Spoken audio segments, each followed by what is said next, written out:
Go for it. Ready? Mm-hmm. All right, so there's a really cool promo for RVD and Abyss, and it doesn't explain it vividly enough. I'm glad the announcers were able to articulate a little bit more about what their story was. But watching the promo itself, it really had a cool little rewinding kind of effect to it. And in fact, the first time I noticed it was like RVD had the TNA title on his shoulder, and then it fell off. I was like, "What was that?" And then you mentioned it was a rewinding promo. And then after and before that, to me, it was a really good way to do a promo, and I still got the gist of what they were fighting about. So I thought it was really cool. So essentially, the promo package explained that Abyss is working for a mystery force. The 10-10-10 thing. That will be revealed on 10-10-10, which this is the date. 10-10-10. Well. Then on top of that, RVD and Abyss are feuding because Abyss knocked RVD out backstage, which caused him to have to vacate his world title, which is why the world title is vacant tonight in the main event. So he leaves him in a bloody pile, and RVD essentially goes, what if I never won the TNA world title? And that's when the rewinding starts. What if I never did this? What if I never went to TNA? I love it. It's great. And that's when the rewinding happened, because it rewound him making his first entrance in TNA. It rewound his world title win against Sting on Impact. It rewound a few things. Great way to do a promo. Love it. Little flashback. Not premonition, but like... A premonition.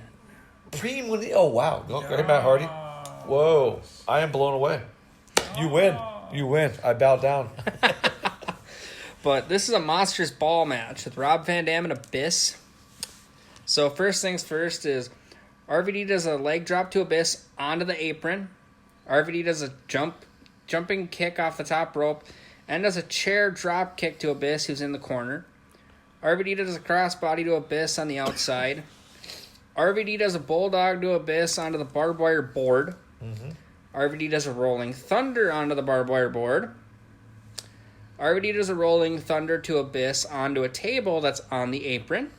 Nice. That was a great spot. RVD kicked a chair into Abyss's head. Abyss hits RVD in the head with a chair, and RVD fell through a barbed wire board that was set up on between the apron and the barricade. RVD does the coast to coast with a barbed wire board into Abyss's face in the corner. RVD missed the 5-star frog splash. RVD hit Abyss with a chair, then hit Abyss with Janice in the ribs, and then hit a 5-star frog splash for the victory. Yeah. It was a great... to me, it was a good match. It was a good, hardcore match. It was solid. Yeah, it was very, very solid. Both guys took bumps. They both pretty much gave all they could. Abyss can't move very well at this point, if he ever could at all. Well, we'll have to see in his earlier matches, because I haven't watched a lot of these earlier shows in a long-ass time. Yeah. But, I know you schooled me on Monster Ball matches because I'm not very educated on them. I saw one, and it was horrible, except for a few things here and there. But this match was really, really good because RVD can move and make, Abyss... he could take Abyss's bumps for Abyss and make Abyss look great. Well, and that's the thing, is originally your thought process was Monster Ball's match suck. Yeah. Because the fact that you only seen the one with Grado, and I literally was like, dude, the one with Grado is 7 years after this. Correct. And then on top of that, Grado's a comedy wrestler. Grado's not known for his ability. Yeah. Grado's just known to be funny and make you laugh. I know, but these hardcore matches, sometimes you got to take them seriously enough. But and you have somebody in there, if Santana Marella was in a hardcore match versus Kane, for instance, I wouldn't take it seriously ever. So why would I like a hardcore match with anything to do with Kane or Santana Marella? So that's why when I see a match with Abyss versus a guy who's a Grado, yep, I just don't know if I like it or not. Now, if I had seen Abyss's matches beforehand, I might have appreciated them more. Well, and I'll say this. Or I wouldn't have shit on Abyss versus Grado or whatever it was. I'll say this. Now, if we see a rematch of Abyss versus Grado, you could be like, though that match probably is not going to be very good. Correct. But since this is Abyss versus a different opponent, you kind of just got to open your eyes. So you got to think about who that opponent is. Not to mention, it was like you said, it was 10 years ago from this month. 10 years ago from this month, and the fact that it's RVD. RVD, to be 100% honest with you, I haven't seen a terrible RVD match. But like, and I will admit, like, I never would have pictured RVD in a hardcore match. Even though he was in the original ECW? Correct. I don't think he had any hardcore matches in ACW. Well, He wasn't a hardcore kind of guy. Dude, you don't remember him at the hardcore title against like Undertaker and Jeff Hardy and shit? That wasn't in ECW. That was in WWE though. That was in ECW. Doesn't matter though. It's still... you brought up ECW though. Oh yeah, but I mean he was in hardcore matches in ECW, but you also didn't remember like him versus Taker in hardcore title matches, or Jeff Hardy. No. Or how he was in like ladder matches and shit, like TLC matches and all that. I know he can take bumps. I'm not saying he can't do it. I just don't. Whenever I hear of RVD, I never think of hardcore matches. I just think of good, solid, high flying matches. Solid work rate. Yeah, work rate. Yeah. But the funny part about RVD in this match to me was the hubris, because like he's the face and he's sitting there like he's ready to frog splash somebody. And he's like doing the RVD and he'll miss. He did one where he was going to do Rolling Thunder, and he did the little pantomime where he just makes his fingers roll around each other, and then he missed. And that's when he got. Well, that's when he did it to the barbed wire. That's why I didn't say he did it to Abyss. He did it to himself. Right. Eventually he hits the frog splash, but there was one where like he goes for the frog splash and misses, like you said before. But it went to the top rope, and like the crowd was all about RVD, and then he obviously is going to bring the crowd into it. And he just does the little thumb to the head, yeah. RVD. And 3 times he missed the move. It was, honestly, I was entertained by that.